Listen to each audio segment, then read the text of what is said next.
Hello everyone, welcome back to my channel. Today I will teach you dies, साधारण पासा and मानक पासा। तो आज मैं आपको बताऊंगी standard dyes and simple dyes. तो पहले तो हमें इनके रूल्स मालूम होने चाहिए कि इनमें क्या यूज होता है और इन्हें कैसे यूज करते हैं। तो चलिए वीडियो स्टार्ट करते हैं। साधारण पासा। साधारण पासा वो होता है जिसमें कि हमें दो सतह को मिलाकर 7 मिलता है, और मानक पासा वो होता है जिसमें हमें दो सतह मिलाकर 7 नहीं मिलता है, वो उसे हम मानक पासा कहते हैं, मतलब स्टैंडर्ड डाइज। और सिंपल डाइज वो होती है जिसमें दो सतह मिलाकर 7 नंबर मिलता है।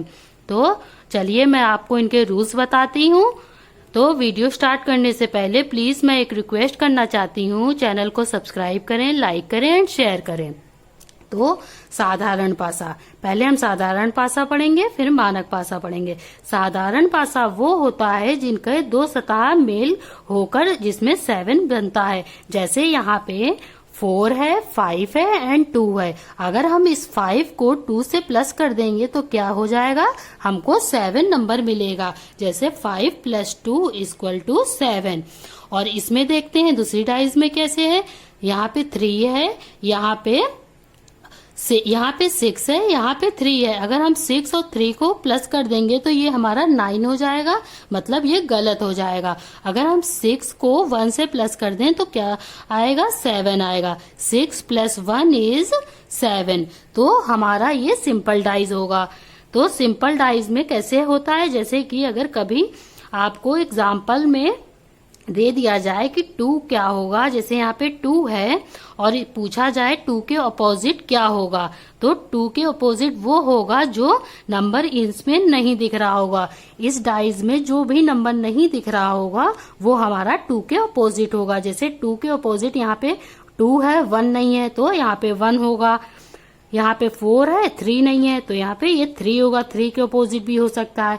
5 है, 6 नहीं है, तो 2 के अपोजिट अगर कोई पूछे आपसे और जो भी डाइज में नंबर ना दिख रहा हो और कोई भी नंबर की अपोजिट पूछे जो नंबर दिख नहीं रहा होगा उस डाइज में, वही उसका अपोजिट होता है। जैसे यहाँ पे 4 लिखा है, 4 लिखा है यहाँ पे, अगर कोई 4 का अपोजिट पूछे यहाँ पे तो क्या होगा, तो यहाँ पे 1 नहीं है तो यहाँ पे 1 आ जाएगा।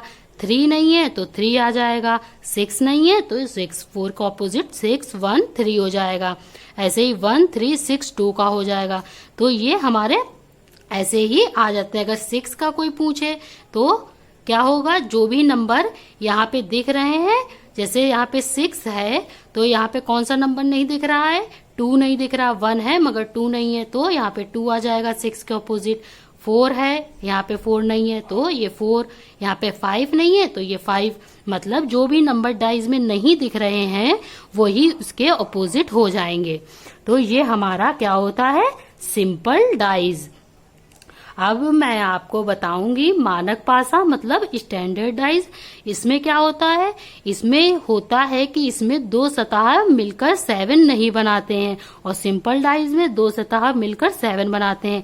जैसे यहाँ पे 3 है, 2 है, 1 है। अगर हम 3 को 2 से प्लस कर दें तो हमारा 5 बनेगा, 7 नहीं बनेगा।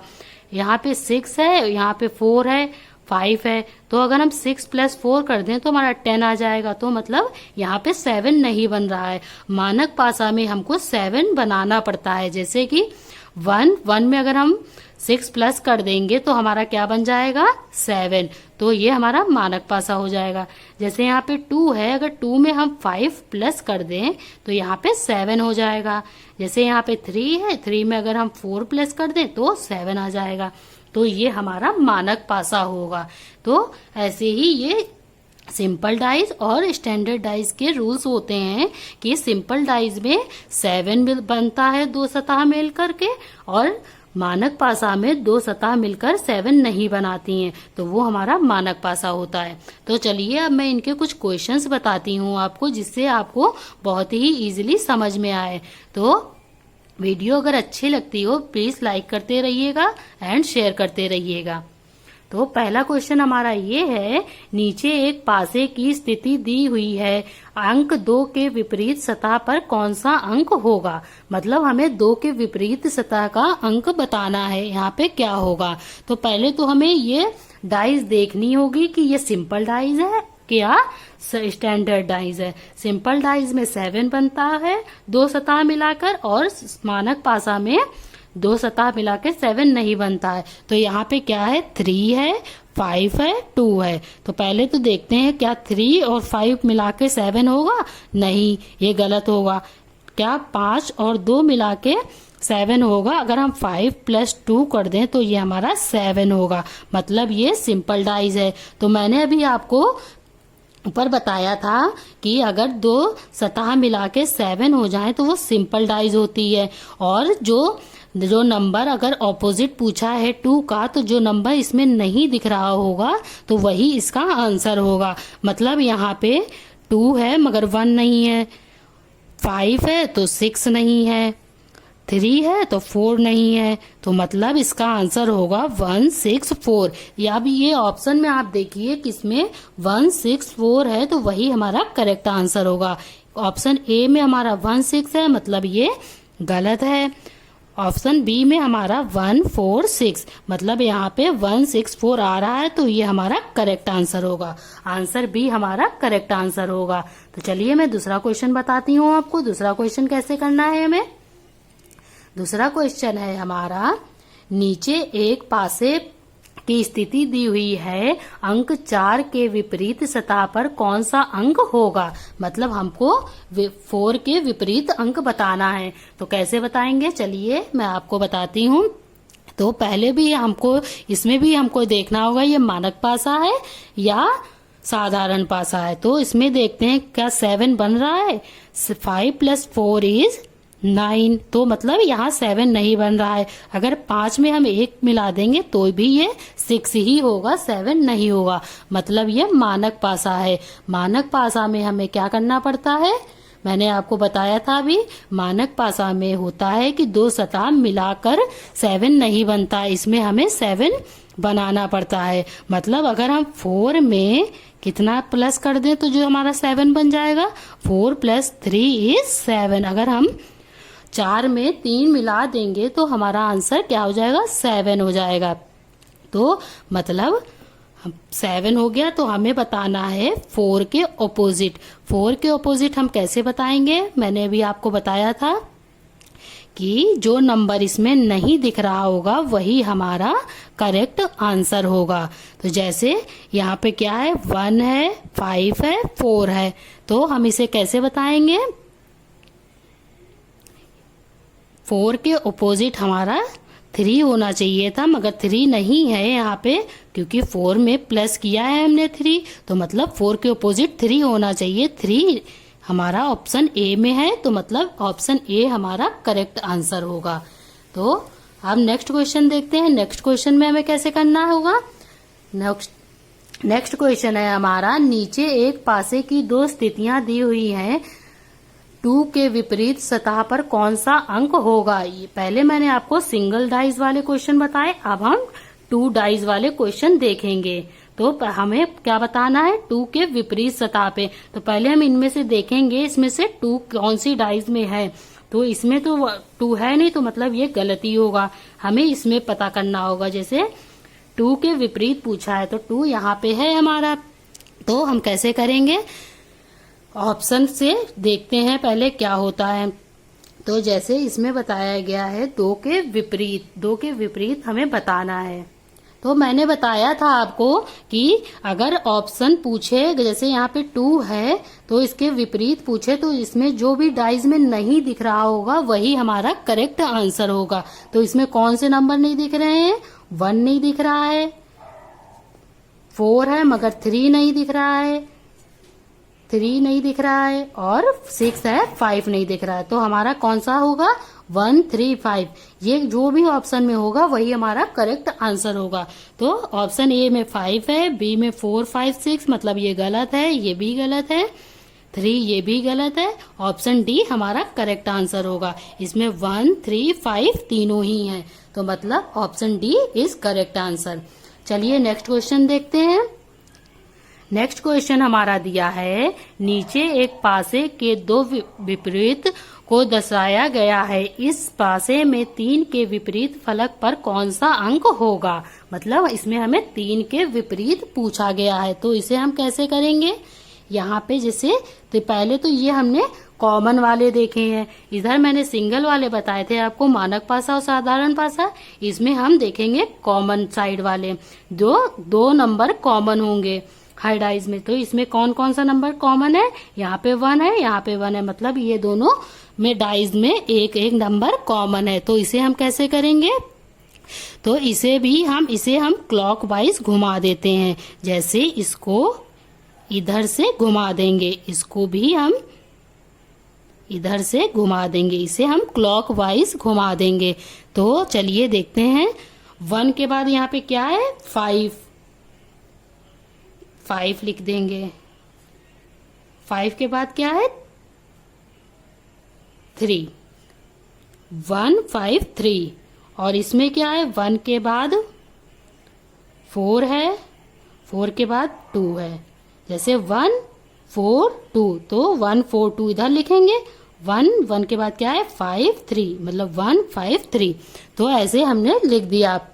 अगर जैसे इसमें पूछा जाए, अब हमसे क्या पूछा गया है 3, अब हम इसको ऐसे ही लिख देंगे। पहले इधर वाले नंबर लिख लीजिए 1 5 3, और फिर इधर वाले लिख दीजिए 1 4 2, ऐसे हम लिख देंगे।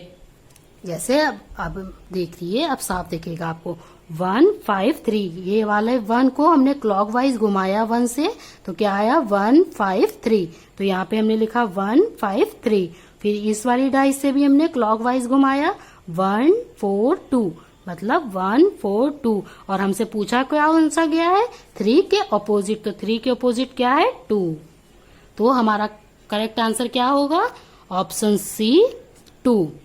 तो इसमें हमें कैसे करना पड़ता है, अगर 2 डाइज दी हैं और कॉमन नंबर दोनों ही डाइज में है, तो हम इसको क्लॉकवाइज घुमा देते हैं, और फिर जो भी क्लॉकवाइज घुमा कर के सारे नंबर लिख लेते हैं, और फिर इधर वाली के इस साइड लिखेंगे, ऊपर वाली के इधर वाली के ऊपर लिखेंगे, इधर वाली के नीचे लिख लेते हैं।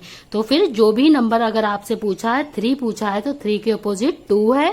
अगर यहाँ पे पूछा होता 5 के अपोजिट क्या होता 4, और 1 होता तो 1 के अपोजिट 1 होता। तो ये हमारा 4th क्वेश्चन था। अब हम नेक्स्ट क्वेश्चन देखते हैं। नेक्स्ट क्वेश्चन हमें कैसे करना है। नेक्स्ट क्वेश्चन है हमारा, नीचे एक पासे के 2 पहलुओं को दर्शाया गया है, इस पासे में अंक 2 की विपरीत फलक पर कौन सा अंक होगा। तो इसमें भी हमें 2 डाइज दी हैं, तो इसमें हमें देखना होगा कि इसमें डाइज में कौन से नंबर कॉमन हैं। तो चलिए मैं बताती हूँ। तो अभी मैंने आपको बताया था, अगर 2 डाइज हैं और कॉमन नंबर दोनों में ही सेम है, तो हम क्या करते हैं क्लॉकवाइज इसको घुमा देते हैं। तो जैसे यहाँ पे 4 है, यहाँ पे भी 4 है, तो इसको हम क्या करेंगे क्लॉकवाइज घुमा देंगे। तो इस 4 को भी हम यहाँ से यहाँ तक क्लॉकवाइज घुमा देंगे। तो 4 हमारा कॉमन है, तो हम 4 लिखेंगे। 4 के बाद हमारा क्या है 3 है, 3 के बाद क्या है 5 है, तो हम लिख लेंगे 4 3 5। इसमें देखते हैं 4 के बाद क्या है, पहले 4 लिखेंगे, 4 के बाद क्या है 3, 3 के बाद क्या है 2। तो ये हमारा क्या हो गया आंसर हो गया। तो अब हमें क्या बताना है, इसमें क्या हमसे पूछा है, नीचे एक पासे के 2 पहलुओं को दर्शाया गया है, इस पासे में अंक 2 के विपरीत फलक पर कौन सा अंक होगा। मतलब हमें 2 के विपरीत नंबर बताना है। 2 के विपरीत क्या है 5। तो हमारा कौन सा आंसर सही होगा, ऑप्शन ए 5।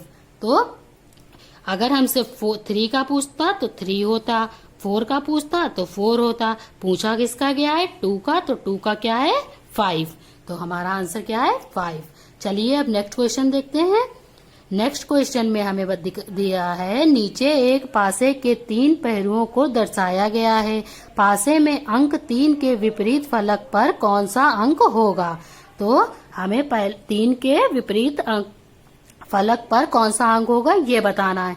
पहले अब मैंने आपको सिंगल डाइस बताई, फिर डबल डाइस बताई, अब हम ये तीसरे डाइस बताएंगे जिसमें 3 डाइस होती हैं। इसमें हमें क्या करना पड़ता है, चलिए इनको हम क्या करेंगे, इसमें 2 नंबर ही कॉमन होते हैं। तो जैसे यहाँ पे 3 डाइजें दी गई हैं तो हम पहले देखेंगे किस किस नंबर डाइज में नंबर सेम है।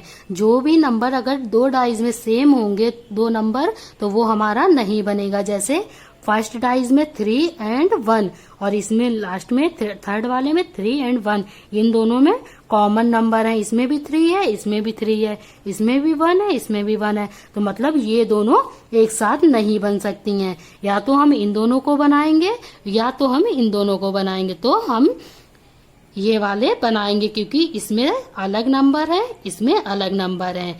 तो हम ये वाले नहीं बनाएंगे, इन दोनों की बनेगी। क्योंकि अगर 2 नंबर 2 डाइज में सेम हो तो वो हमारा नहीं बनता है, वो हमारा रॉन्ग हो जाता है। तो चलिए देखते हैं इनको हम कैसे बनाएंगे। जैसे इसको भी हम क्लॉकवाइज घुमा देंगे। 5 है तो 5 को हम ऐसे घुमा देंगे और यहाँ पे 5 है तो इसको भी हम ऐसे घुमा देंगे। तो पहले तो हम लिख लेंगे 5 4 2। ये 5 4 2 कहाँ से आया, 5 4 2। तो ऐसे हमने लिख दिया। अब हम यहां से देखेंगे 5 3 और 1। तो हमारा ये कैसे आया, अब मैं आपको बताती हूँ। जैसे हमसे पूछा गया है कि नीचे एक पासे के 3 पहलुओं को दर्शाया गया है, पासे में 3 के विपरीत फलक पर कौन सा अंक होगा। हमने 3 के विपरीत पूछा है तो यहाँ पे 2 के विपरीत क्या है, 1 है। 3 के विपरीत क्या है, 4। मतलब हमारा करेक्ट आंसर जो है वो 4 है। तो ये हमारा करेक्ट आंसर होगा, ऑप्शन नंबर बी हमारा करेक्ट है। तो आज मैंने आपको डाइस के कुछ क्वेश्चंस कराए हैं और रूल्स बताए हैं, साधारण पासा और मानक पासा, मतलब सिंपल डाइस और स्टैंडर्ड डाइस। आज का वीडियो यहीं पे खत्म होता है। मेरे ऐसे ही वीडियो देखने के लिए प्लीज चैनल को सब्सक्राइब करें और बेल आइकन को दबा दें, जिससे मेरे आने वाली हर नोटिफिकेशन का आपको आंसर मिलता रहे। तो आज का वीडियो यहीं पे खत्म होता है। Please like and share. Thank you.